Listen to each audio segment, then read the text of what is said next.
Welcome back to another 2021 Player Outlook presented by RotoHeat.com. This time we're talking Mark Andrews, tight end, Baltimore Ravens.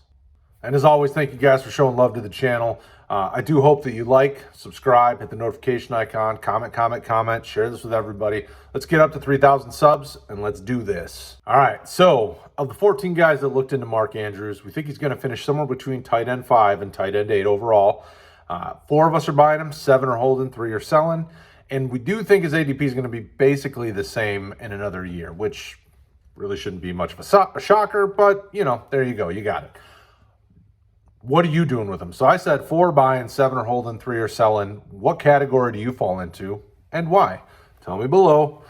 We do think, you know, everybody knows he's a weekly starter in 2021. I mean, he's a tight end 1 easily and should still be in that conversation for some time to come. When you look at ADP, you know, in these videos, I like to give you guys the different ADPs. In a redraft side of things, he's tight end 5 or 48 overall. In Superflex, he's tight end 6 or 62 overall. So you kind of see the range where he's at, which is, you know, not surprising given how good he's been in his career. You know, he came into the league and he wasn't even the top tight end drafted for his team in the draft class. You know, the Hayden Hurst stuff that happened. Wound up becoming Lamar's favorite target and has since just continued to be that guy. You know, last year took a little dip. He went from 98 receptions to 88 receptions, if that's a dip.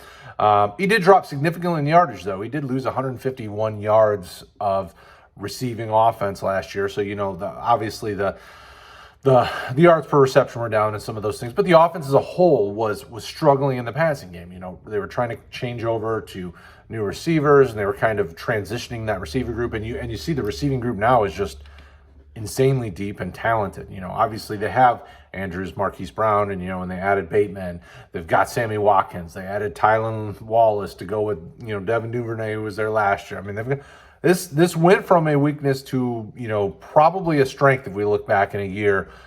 There's a lot going on here. And this team is built now to be able to, I think, continue to give Mark Andrews, you know, somewhere in the 80 to 95, 100 reception type conversation on a yearly basis for the next few years.